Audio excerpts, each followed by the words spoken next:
Hi, I'm Susan Javinsky with Morningstar. Every Monday morning, I sit down with Morningstar's chief U.S. market strategist, Dave Sekera, to discuss one thing that's on his radar this week, one new piece of Morningstar research, and a few stock picks or pans for the week ahead. So, what's on your radar this week, Dave? Hey, good morning, Susan. Yeah, I think this week is actually just going to be a good time to take a couple of deep breaths and use it as just a catch-up week. So for the most part, earnings season is now behind us. Looking at the calendar, I really don't see any economic metrics that I think are going to probably end up changing our economic outlook. And I think it's going to be really next week that the headlines are going to ramp back up again. Of course, we'll have the Fed meeting, find out whether or not they're going to hike interest rates, one more time or not. So I'd recommend for most investors, take the time, go revisit your portfolios, and where needed, make some reallocations, because just what we've seen over the past month and year to date, we've seen some really wide divergences in market returns. So I think now might be a good time to make sure your allocations are where you want them to be. Now, we talked about NVIDIA a couple of weeks ago ahead of Mhm. earnings. Since then, NVIDIA earnings came out solid, and NVIDIA's Yep. forecast was, frankly, breathtaking. So Morningstar increased its fair value on the stock by 50% to $300. What's your take? Well, interestingly, that stock rose so much even after our fair value increase. And I would note our fair value increase now, we're assuming a 30% compound annual growth rate for revenue for the next 5 years. So, I don't think that we're necessarily being overly conservative with our outlook here, but it's a two-star rated stock and it trades at a 30% premium, to our fair value. As you mentioned, the guidance here really was just shocking. I've been in this business for, over 30 years now at this point. And yes, sometimes I think I've seen a lot, but yet the market sometimes never fails, to give me kind of a new shock here. And really the amount that revenue is surging here at NVIDIA is really just eye-opening. And I think what that tells me, personally as well as professionally, I need to spend a lot more time digging into artificial intelligence and really trying to understand, what the longer term ramifications are, what that means, both for these individual stocks, as well as the market overall. So let's pivot over to some new research from Morningstar, and that's your new stock market outlook for June. Let's Mhm. start out with a recap of what happened in the markets in May and where the markets stand year to date. Yeah, so the market was up about a 0.5% here in May, but I do have to point out the market really did surge, last Thursday and Friday. So, through end of market on Friday, we're now up, 12% year to date. And I would just note the returns have really been almost all completely driven by the growth category this far this year. The core and the blend area, that's really lagged, far behind. And the value category, that's just barely above break even at this point. Now, as you noted, growth stocks are continuing to dominate. What's really driving that? I think it's twofold. In the growth category specifically, I think it's a combination of a couple things. One, coming into the year, we thought growth was actually, very undervalued. So I think a lot of it is just that catch up, getting towards where we see, long-term, intrinsic valuation. But you really can't, underestimate just how much the excitement in artificial intelligence has really propelled those stocks that we think are levered to AI, and just the type of returns that we've seen in a lot of those stocks are just staggering thus far this year. And then on the other side of the coin, I think in the value category, there is a lot of concern that, kind of that stagnant to weak economic growth that we're expecting here for the next couple of quarters, you will weigh on earnings, in that category. So I think that's why value has lagged so far behind. Now, you said before that you expect the market to look for an upswing in economic Mhm. indicators before it will begin to move closer to our long-term intrinsic value. So is that still your expectation? And what are you sort of expecting from the market over the summer specifically?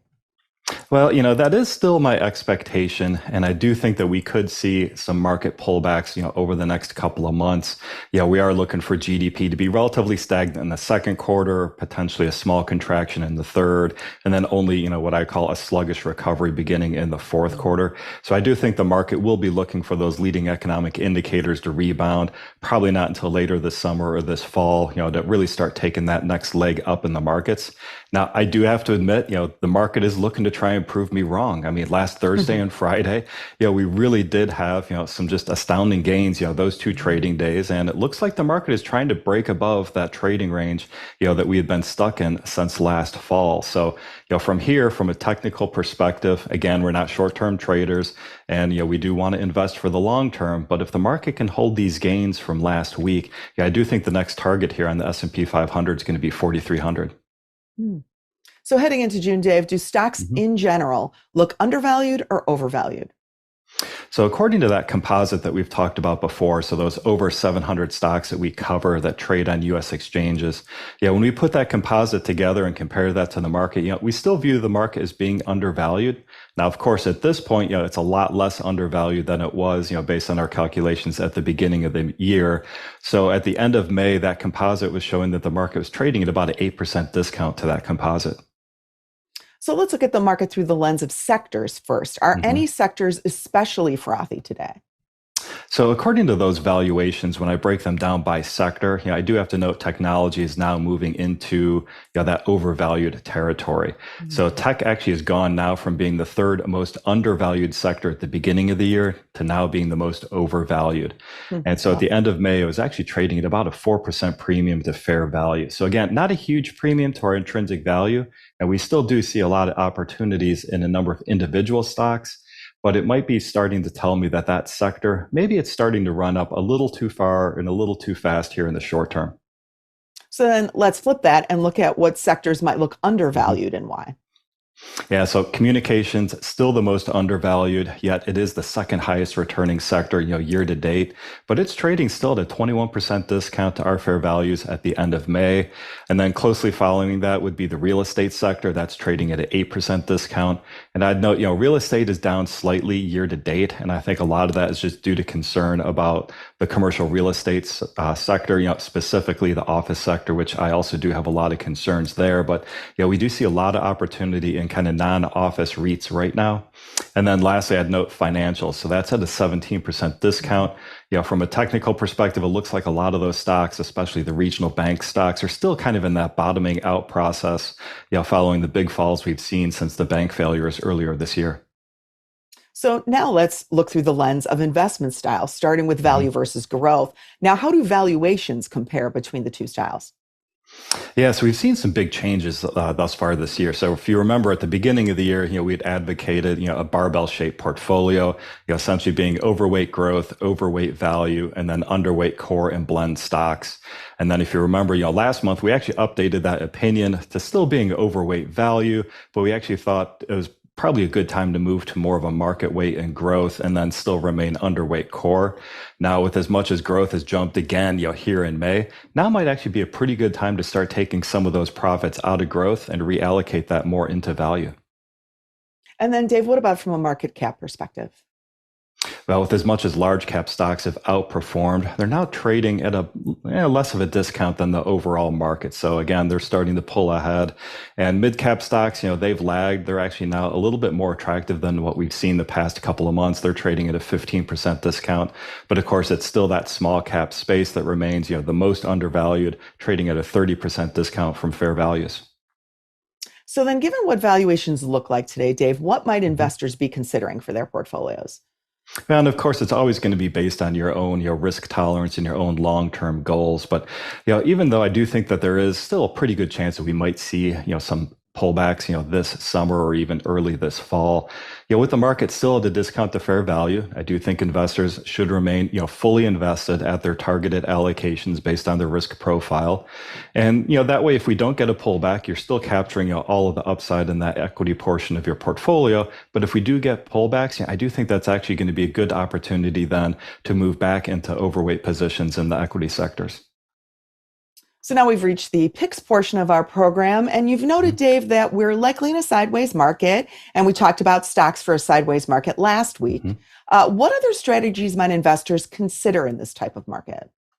Well, Susan, you and I have talked about this a couple of times, on our videos here, but I always still like thematic investing and specifically, looking for those opportunities where you see long-term secular growth and can marry that with, companies with an economic moat that are trading at a discount to, intrinsic value.